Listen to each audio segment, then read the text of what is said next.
शत्रुनाथ महाराज की जय। देव शक्ती चराचरात वासणारी आपण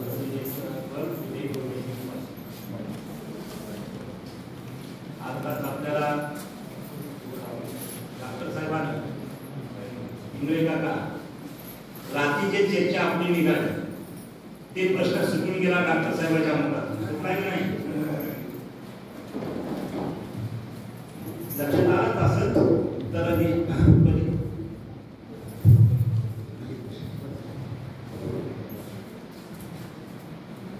कळत न कळत याच्यासाठी सत्संग आपल्या मनातल्या काही शंका असतात काही गोष्टी असतात ना तर काही आपले विचारू शकत नाही आपण काही माणसं आपल्या मनात सतत ते खेळत राहतात या प्रश्नाचं आपलं उत्तर कोण देईल असं आपलं मन आपल्याला सतत म्हणत राहतं पण पुढे त्या मनात जायची आपली हिंमत नसते मग सत्संगात गेल्याच्या नंतर काही गोष्टी आपल्या मनातल्या मोकळ्या होतात म्हणून महाराज काय म्हणते सत्संग एक क्षण जरी लागे जीवाचा पावन होईल आता एक उदाहरण घ्या सोडतो जीवनामध्ये आता याच्यातला एक दिवा उचलून तिकडे ठेवा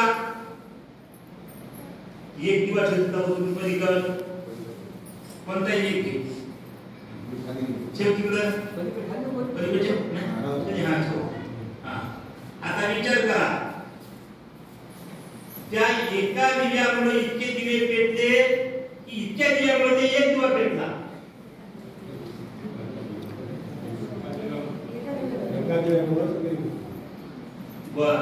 हे एका दिव्यामुळे इतके दिवे पेटले एक गोष्ट तुम्हाला पटली आता एक मला सांगा ते दिवा जरी एकच राहिला असतात तर हे बाकीचे दिवे काय बिन केला तर बिन वातीचे होते काय होते की नाही मग याला पेटवण्यासाठी ते एक ज्योत पाहिजे होते की नाही बरं ते ज्योत पेटवल्याच्या नंतर ते एका ज्योतीने सगळ्या ज्योती पेटवल्या सगळ्या प्रज्वलित झाल्या पण प्रत्येकाने आपलं रूप हे केलं दाखवलं का याचा अर्थ आपण असा समजायचा की आपण सगळेच एक आहोत आणि आपल्या करणारी वस्तू एकच आहे आणि ती वस्तू जर आपण एकट्याने एकटीच जर ठेवली तर त्या एकट्याला काही किंमत ते एकच दिवस जर रात्रंदिवस जरी जळत राहिला तर त्याची काही किंमत नाही हे काय काही किंमत नाही त्याला कोणी ओळखू शकणार नाही किती जरी प्रकाश दिला तर स्वतः भोवती एकच देणार पण तेच जर दिवा सगळ्याला जर प्रकाशित देऊ लागला आणि सगळ्या संबंधामध्ये जर सगळ्याचे समव्यस्त करून घेतला तर मग त्या दिव्याला मूळच्या दिव्याची किंमत मग तिथं महाराजांना देवली ग्रामगीतेमध्ये गुरु शिष्य एकाच फळीचे भिन्न नाही तर पाहता मुळीचे हे कवा येते हे त्या स्वरूपात मिसळत वा मग तिथं तुम्ही लावा काळ वेळ नाही तरी ती ताकदकाळ आपण सारखी आता ते दिवा एकच पेटवला आणि ते दिवा ज्यावेळेस पेटवला तेव्हा हे सगळे बंद होते हे की नाही बरं ते दिवा पेटवण्यासाठी त्याला कुठून ज्योत आणली का आपले उदाहरण घ्या आपण डब्बी आणली डब्बी ज्योत होती काय डब्बी ज्योत होती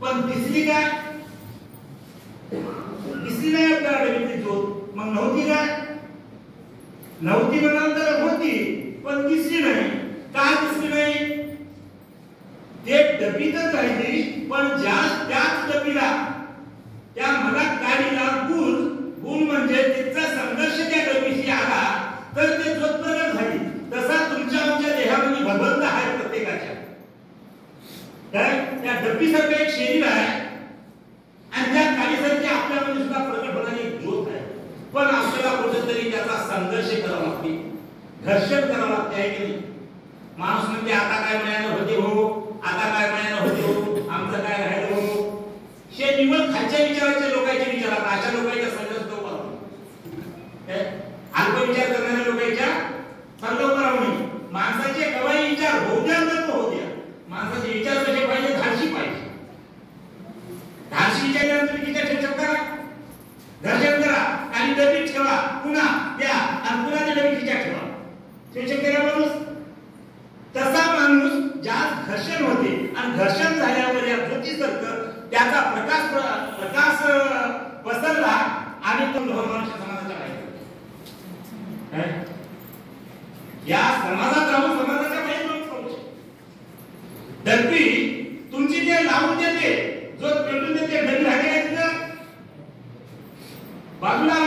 पण त्या याला सोडून बघत जाते का?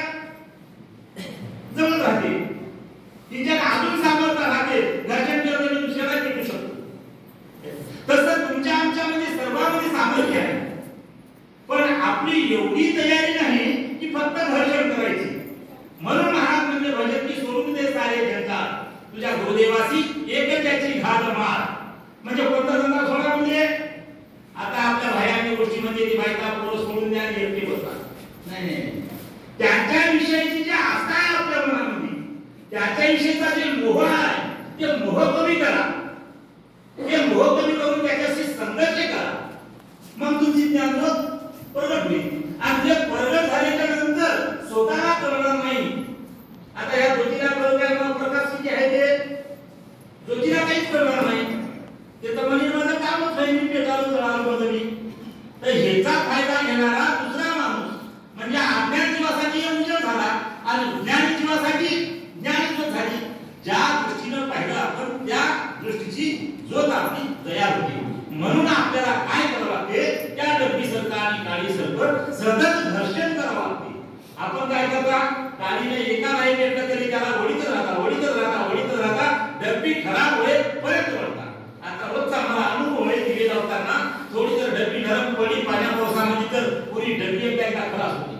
तसा एकदा जीवनामध्ये संघर्ष घर्षण करता करता एक जन्म बर्बाद होते. कुठं तरी साधल्यामुळे त्या डब्बीला बाधा झाल्यामुळे डब्बी ते काम करू शकत नाही, साधून जाते. तसं कुठं तरी आपलं गणित चुकलं तर आपला जन्म सुद्धा जाऊ शकते, ज्ञान होऊ शकत नाही. म्हणून त्याचे प्रयत्न आपल्याला सोडता येत नाही. हे डब्बी बिघडली का तर दुसरी डब्बी.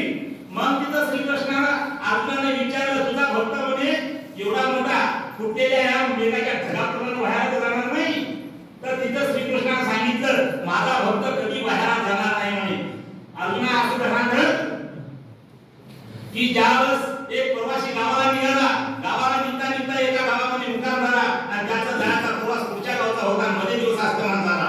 तसा त्याचा 250 रुपये दिवस इथं अस्तमान झाला आणि तिथला प्रवासी उठला, त्या गावावरून पुढचं गाव त्याला दुसऱ्या दिवशी जाण्यासाठी जवळ होतं. तसं आपण हे संघर्ष करीत गेल्याच्या नंतर पुढचा जन्म आपल्याला सोपा पडते. मग समाज म्हणजे काय होईल, तुझं जे पुढं आहे त्याला काय सांगावं लागते, बाबा आतापासून देव करते, देवाला जाते, भजन कीर्तन करते, सत्संगाची आवड आहे, पोथी पुराण वाचायची ऐकायची आवड आहे. पण असं लक्षात येत नाही की हे कालपासून प्रवासाला निघाले, म्हणजे मागच्या जन्मापासून निघाले. असे किती जन्म गेले की त्याचे, तसे जन्म झाले या डब्याला आला जन्म. म्हणून आपल्या जीवनात सगळं काय पाहिजे, घर्षण पाहिजे. घर्षण आपण नेमकं घर्षण सोडून देता आणि घासीत बसता. घासीत बसलं की झिजून जातात, मरून जातात, दात नाही फिरत नाही. काय कोण विचारते आपल्याला? परमात्म्यामध्ये महाराजांनी ग्रामगीतेत पहिलं सांगितलं, खरे नाम निष्काम ही ग्राम सेवा. काय परमात्म्यामध्ये माणूस निष्काम पाहिजे. लक्ष्मी आहे, साहेबांनी थोडं सांगितलं, लक्ष्मी हे चंचल आहे. आणि महाराजांनी सोडून त्या जंगलाच्या भजनात सांगितलं, पैसा जवळ आला माणसाचा विचार, किती माणूस शाहू राहू द्या, किती गरीब राहू द्या, त्याच्याजवळ 1 लाख रुपये जमाव, 1 रुपया रोजला नाही, त्याच्याजवळ 1 लाख रुपये जमाव आणि त्याचे विचार तुम्ही मग ऐका. काय पण इतके रुपये लागून बी काहीच नाही, असा फक्त हे लोक आहे. सगळं काही त्याच्याकडे होतं, पण त्याचा त्याने फोटो उभे घेतला, तिथे घेऊन टाकला आणि त्याच्यापासून आलिप्त राहिले. म्हणून ते काम करते सोडून जे सारे जनता हे उपद या सगळं जे आहे ना, पैसा अर्धा कामाची काम आपल्याला लागते त्यावेळेस देते, ते काम करून घेते. आपल्याला टेन्शन घ्यायची गरज नाही किंवा मला करायचं आहे म्हणायची गरज नाही, कामच तरफी येते. आता सगळ्यांच्या मतात वाटते महाराजांना हे केलं ते केलं, महाराजांना काहीच केलं नाही, डोक्यातून काढून टाका. चैतन्य महाराजांनी तर काहीच केलं नाही, खडा उचलला नाही, खडा सगळं काम केलं असेल तर येरळी महाराजांनी केलं. सगळं काम केलं येरळी महाराजांना, आणि मुळापासून चेतना दिली.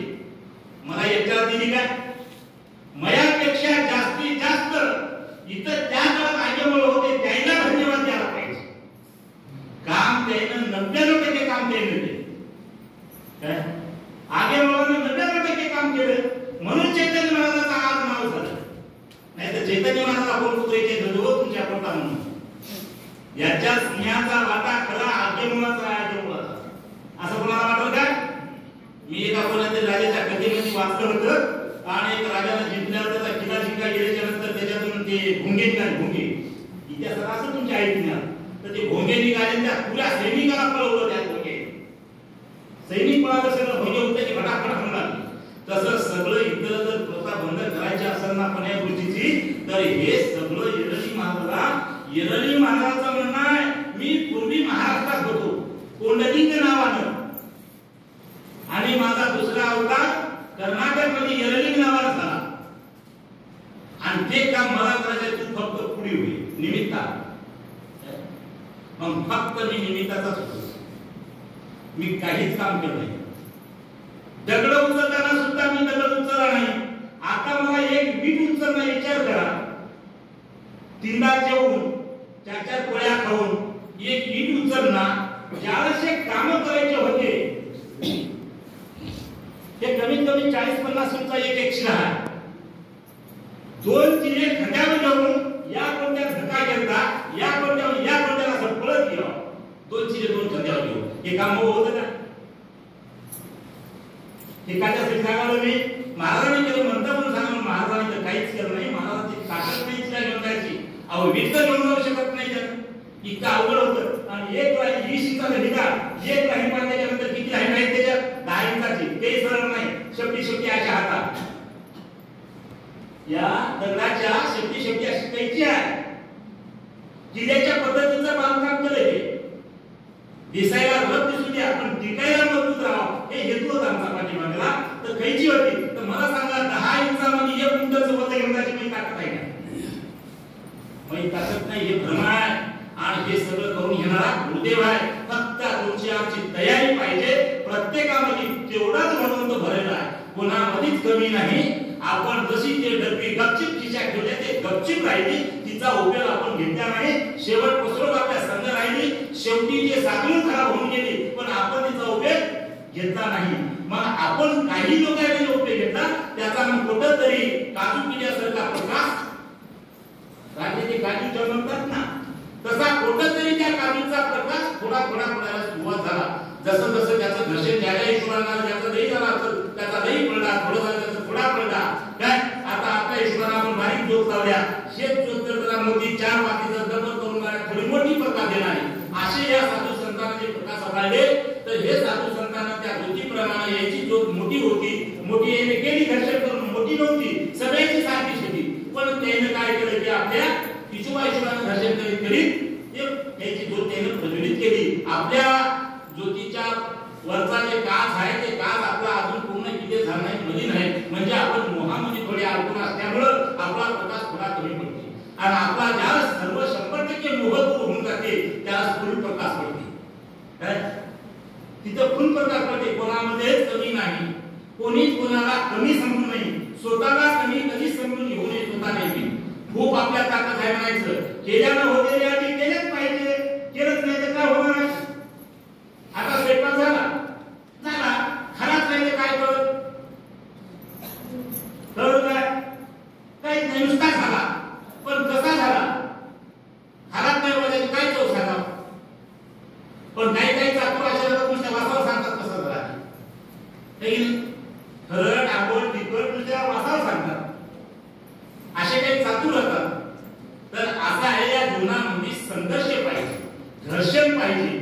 आणि पहिला एक मुद्दा जीवनात लक्षात ठेवायला पाहिजे की आपल्याला निष्काम होणे आणि आपल्याला आपल्या वयानुसार आपल्याला या जंजाळात राहून जंजाळाच्या आलीत तर कसं राहता येते याच्यातून जर बाजूला गेल्या तर जमणार नाही खेळ एकदम. काय तुम्हाला संडासला जायचा ताब्या बायकोने देताना भरून द्यावं लागते. संडास मध्ये पाणी दुसऱ्याने टाकावं लागते. नळाची बकेट आंघोळीला दुसऱ्याने भरून द्यावं लागते. इतके हायली जगलेले लोक आहात तर मग हे बाहेरचा प्रवास तेवढा सोपा नाही. कोणता टाइम कसा येईल त्या टाइमला कळते तोपर्यंत करणार नाही. आज हे आपल्याला खोपा झाला सगळ्याला आनंद वाटला.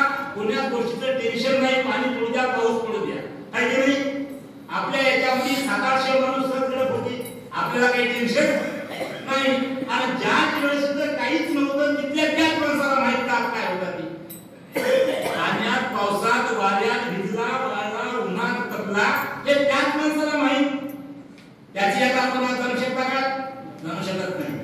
मग हे आता तुम्हाला समजणार नाही, कारण संसाराचा जीव आणि शांत जगलेला राहते थोडसा.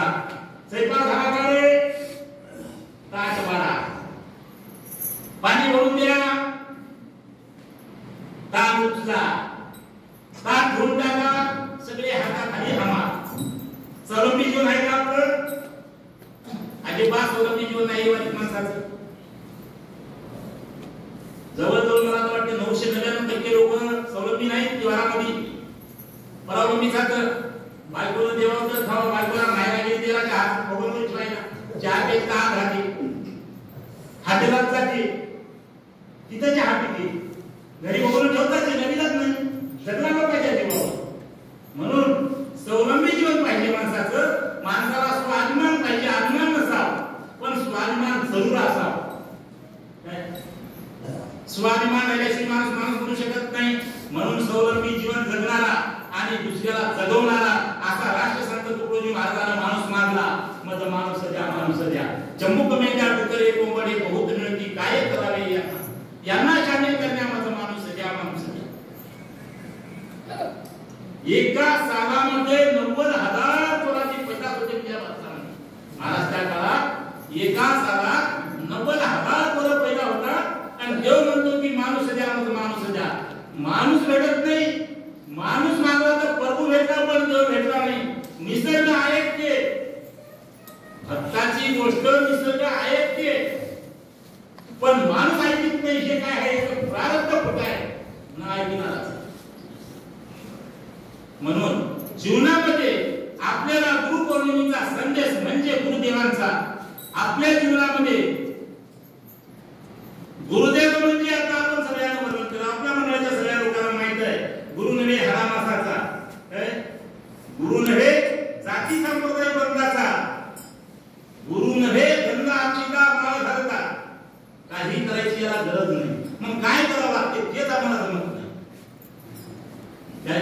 एखाद्या व्यक्तीला जर सांगितलं महात्म्याने की तू उग बस, डोळे लावून बस, वाटत जाऊन बस, उघडे लावून बस, वाटत उघडे बस, तुला जे दृश्य बघायचं असेल ते बघ, पण जागा बदलू नको, एकाच जागी बसून राहा. काय खर्च आहे ना? बसत जा. लाख रुपयाचं तिकीट काढी विमानाचं, तू जाऊन ये बरं तिकडे अमेरिकेला, तिकडे जाऊन ये. लाख रुपयाचं काही वाटणार नाही. पण त्याला सांगितले की तू 4 घंटे एकाच जागी बसायचं, काहीच करायचं नाही. परमात्मासाठी किती खर्च येते? नाश्ते नाल्यातून उद्बत्ती न्यायची जायला काहीच लागणार त्याला. हे समाधानीचा विषय आहे. एकाशी बोलत आमचा विषय झाला, डॉक्टर साहेब आमचा रात्री थोडक्यात झाला. आता काही मूर्तीपूजेविषयी लोक विरोधात, कोणी म्हणतात देवच नाही, कोणी म्हणते देवच आहे. एकेकाचं मत नाही. मतामताचा गडबडा, कोणी कुशाला बोलणारा, सगळ्याचं मत आहे. खरंच आपल्याला देव आहे काय? तर थोडक्या बाबा दूर कशाला जातात? रेवाचाच विषय आहे मला डॉक्टर साहेबाचा. तर इथं कोणदेवाचं कोणदेवाची पूजा केली आहे? आपण सगळे कोणदेवाची पूजा करता, कोणदेवाचं कोणदेवाची पूजा केली. विषय गंभीर आहे की नाही? आता आमच्या जन्मगावी अपरंपार स्वामी प्रसिद्ध आहे. पूर्ण महाराष्ट्रातून लोक येतात, कर्नाटक आंध्रामधून सगळे. तिथं त्या लोकांना देवाची पूजा केली. आता इथं देव म्हणून नाही, तिथं आदर्श झाले. तुला अपरंपार स्वामी आदर्श झाले. ते जसं कोणत्याच्या पाठीची पूजा म्हणतात तसं अपरंपारला सुद्धा पाठीची पूजा, चंद्राच्या पोळीची आकृती काढून पाठीची पूजा. मग तिथं देव होते का? पहिलं ते लोकांनी देवाची पूजा केली. आरोग्य मूळ स्वरूप तिथं ते मूळ स्वरूप लक्षात घेण्यासाठी हे एवढा खटाटूप करावं लागते. म्हणून ज्ञानेश्वर माऊलीने सुद्धा सांगितलं, देवाच्या दारी उभा क्षणभरी त्याची मुक्तीच्या इशारा. प्रत्येक साधू संतांना सांगितलं, पण आपलं दिमाग थोडा कचरा गेला. 4 वर्ष पण चालणार नाही. मला टेन्शन घ्या नका तुम्ही. ते काय जिरली आपली जडी भाजी ना खाणार पोटभर, मला काही टेन्शन नाही. तर मी आदेश करणार आहोत गुरुजी तुम्ही येण्याच्या. पण विषय निघा माझ्या मनाला चांगला वाटला म्हणून मी ते विषय मांडला. कोणाला पटला न पटला हे मला माहित नाही. सगळे एका बिमारीचं पेशंट नसतात. पेशंट जर एका बिमारीचे राहिले तर एका चक्रमध्ये नीट होतात सगळे, आहे की नाही? पण मला माहित आहे एका पेशंटला हे बिमारी नाही त्याला, आणि त्यातल्या कोणत्याच्या महाराजांचं औषध लागणं हे फार दुर्लभ आहे. काय औषध लागूच नाही.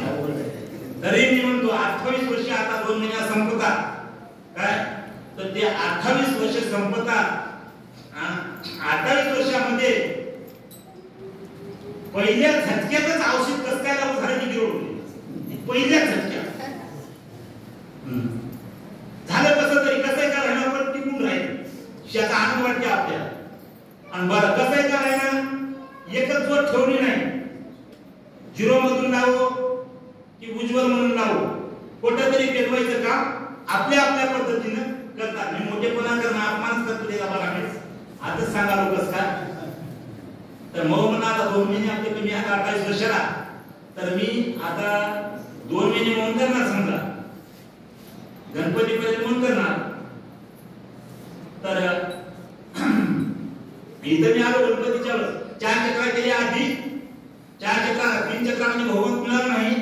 गणपती उच्च होता त्याची बहुमत मिळालं. भांडून काढून कसं आहे तर 28 वर्ष पूर्ण करायचे. गणपती पैसे समारोप करायचा आपल्याला गांधीच्या तेव्हा एकच होता. आता किती वर्षात कोण्या गणपतीचा पैसे काही होता नाही.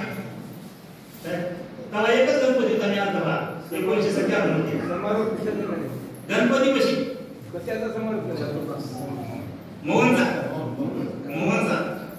म्हणून एक आपल्या मनाला उत्सुकता काही गोष्टीची. तर तसं जीवनामध्ये प्रत्येक माणसाला आपल्याला आनंद मिळावा. इथे येऊन 28 म्हणजे 24 4 28 तर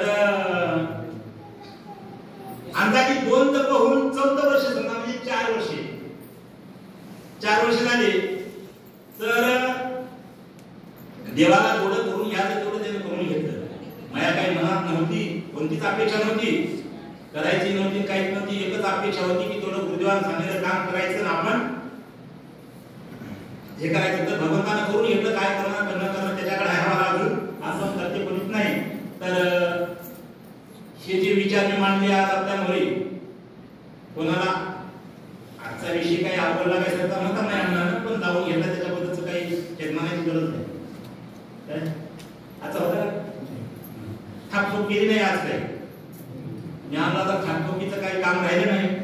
मडके सगळे पक्के झाले काही शिचले. आता लई ठोकून मी आपले कोण दुखाले मर्यादा तर ठोकलं पाहिजे. तर शेवटचा पॉईंटचा आजचा हे विचार आपले आज हे शेवटच्या टोकाचे विचार मानले. आज आपण परमार्थामध्ये शेवटच्या टोकाचे विचार आले. शास्त्रामध्ये खूप सांगितलं. हा विशेष हे साहित्य खूप जमा करून ठेवलं होतं. याच्या मागे आपले वाळवे म्हणजे ओळखा लागला. खूप दोन्ही हे भरून होतं तिकडे ते कपाट भरून होतं. माझ्या मनात होतं बा आपल्या 36 वर्ष झाल्याच्या नंतर हे सगळं साहित्य आपल्या जीवनात आपण याचं वाचन केलेलं काय केलेलं हे लोकांना सगळ्याला देऊन टाकायचं. पण भगवंताच्या मनात आलं अरे तिथे दिवस ठेवू नको. याच्यात ते पूर्ण खतम केले. इतके उरले तिकडची इतके उरले बाकीच्या खतम केले पुस्तकं ते सगळे. आणि माझ्या जीवनामध्ये मी डायरेक्ट कधीच हिसाब ठेवला नाही. हे कामाचे केले की नाही तर कोणी विचारलं तरी मला अर्ध्या रात्री हिसाब देतो. तारीख वार कायम दिवस चेक सांगून देतो. सगळ्याला म्हणा मी माझ्या जीवावर गेलो कोण्या डायरेक्ट मला हिसाब नव्हता पण होता कॅन ड्रायव्हर तारखेचा कॅन ड्रायव्हर आज काय आणलं देती किती आणले 2 गाड्या किती पैसे झाले त्या 2000 रुपयाला गाडी होती 2000 इटीची गाडी 6000 चिरा 5000 असं प्रत्येकाला या महिन्यात दिलं त्या महिन्यात दिलं. सगळ्या त्या तारखेवर कॅलेंडर होतं. एक कॅलेंडर मशीन ठेवण्यात येईल. हे मला काय तुम्ही कोणाला हिशोब हिसाब दे हा आम्हाला तरी कोण सगळे कोण टाकते. हिसाब नाही ना किताब नाही. कोण्याच वहीवर हिसाब नाही खालीवर नाही हातात आहे कोण्याच हिसाब नाही. तर म्हणून विचार डोक्यात आलं आता हे सत्संग आता माझ्याकडे काही ज्याची वाचवायची इच्छा असेल तर आपण येऊ शकता. मी काही जबरी नाही द्या म्हणून. आणि याचा काही तुम्हाला मोबदला मागणार नाही. काही रामदेवबाबाचे हात काही सरांतीचे हात आपल्याला कोण्या मागण्याशी काही तरी नाही. आपल्या डोळ्यात एकच गाय तू खाते नाही संध्याकाळी सकाळी दूध काढता नाही काही आपल्याला मतलब नाही. तर त्याचे काही मासिक माग हात आणि काही आधार टेकडीवरचे हात आणि काही स्वाध्यायाचे हात. तर याच्यात काही मासिक स्वाध्यायाचे हात आणि ज्याच्या कपाटात नाही पुस्तक त्याचं घर